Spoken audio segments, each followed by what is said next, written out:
A damning report by Human Rights Watch blames US-backed Afghan forces for summary executions and other atrocities amounting to war crimes.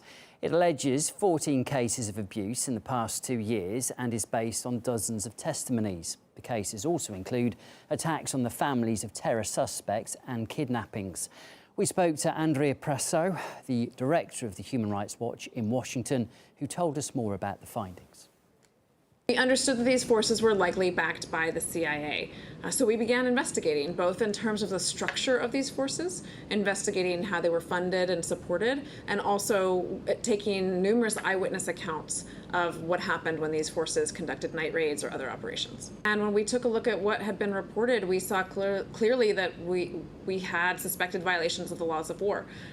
International humanitarian law is clear. This sort of conduct, prisoners being executed, people killed with their hands tied behind their backs, children being shot in the head in the middle of night operations. There's really no question that conduct like this violates the laws of war.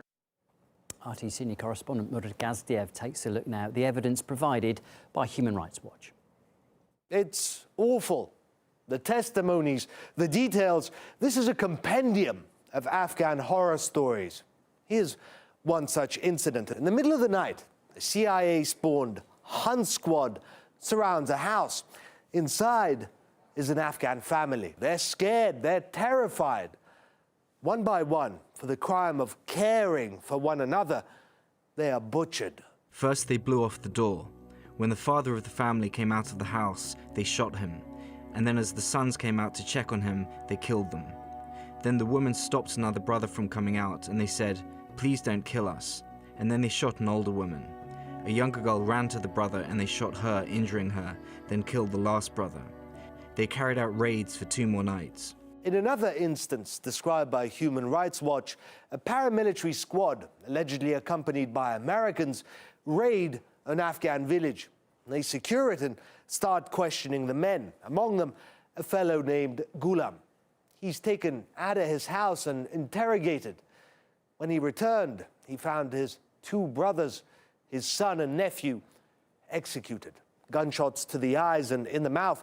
They don't leave much of a face behind. In all, 6 civilians dead in that raid. 3 of them were university students. Stories like this just go on and on.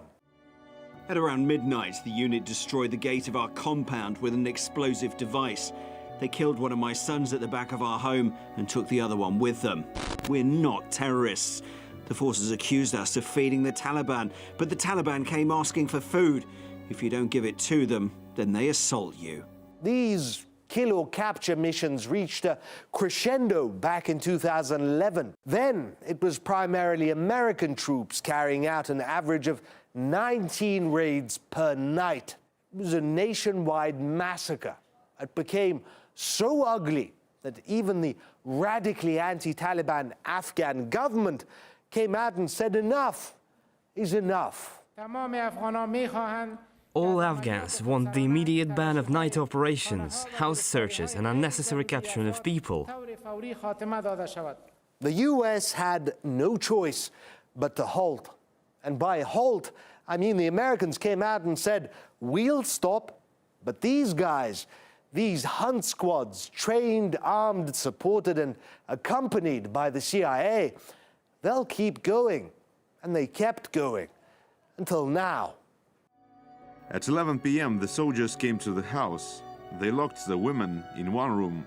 They went to Mohammed Gul's room, where he was alone, and shot him 3 times. Then they dragged the body out to the country yard. There was no resistance. Some residents were asked to come out of the room they were staying in.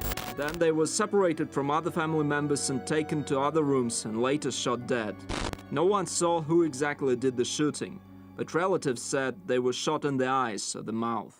By the way, here's what Langley had to say about these reports. Although Human Rights Watch did not provide the CIA time to study the particular allegations in this report, without confirming or denying any particular role in government of Afghanistan counter-terrorism operations, we can say with some confidence that many, if not all of the claims levelled against Afghan forces are likely false or exaggerated.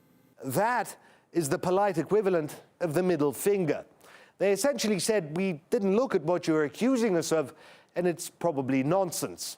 To think These people were once tasked with winning the hearts and minds of the Afghans.